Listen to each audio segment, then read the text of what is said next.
C'est comme à l'accoutumée dans les bâtiments du CPS de Namur que s'est déroulée l'Assemblée générale de la Fédération des CPS ce 22 mars 2024. Au-delà d'un passage en revue des principaux dossiers qui ont émaillé l'année 2023 à tout niveau de pouvoir et qui sont détaillés dans un rapport d'activité, l'Assemblée générale fut l'occasion de s'arrêter un court moment sur quelques chantiers emblématiques pour les CPAS de Wallonie. Car cette année, en plus des conséquences sociales déjà bien connues, les CPAS ont été amenés à gérer en interne les conséquences humaines et organisationnelles des crises externes qui se sont succédées les années précédentes.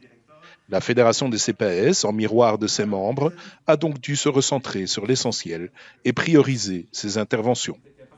Parmi ces chantiers emblématiques, on peut citer les difficultés de recrutement des CPAS, les pièges à l'emploi et en particulier la question du différentiel entre le montant des bas salaires et des allocations sociales,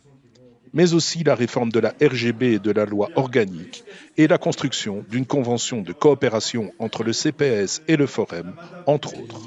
C'est Philippe Noël, vice-président de la Fédération des CPS et président du CPS de Namur, qui a ainsi introduit cette Assemblée générale, avant de laisser la parole à Catherine Minon, vice-présidente de la Fédération, pour une brève introduction. Puis c'est Alain Vassen, directeur général de la Fédération des CPS, qui a présenté le rapport d'activité 2023, avant de laisser la parole à l'audience pour le jeu des questions-réponses. La parole était enfin donnée en fin de matinée à Luc Van Dormael, président de la Fédération, pour une brève conclusion, dont le message est très clair. Encore et toujours, les 262 CPAS wallons s'adressent aux autorités de tout niveau et réclament légitimement qu'on leur donne les moyens d'au moins accomplir leur mission pour pouvoir assurer le respect des droits primordiaux des personnes fragilisées.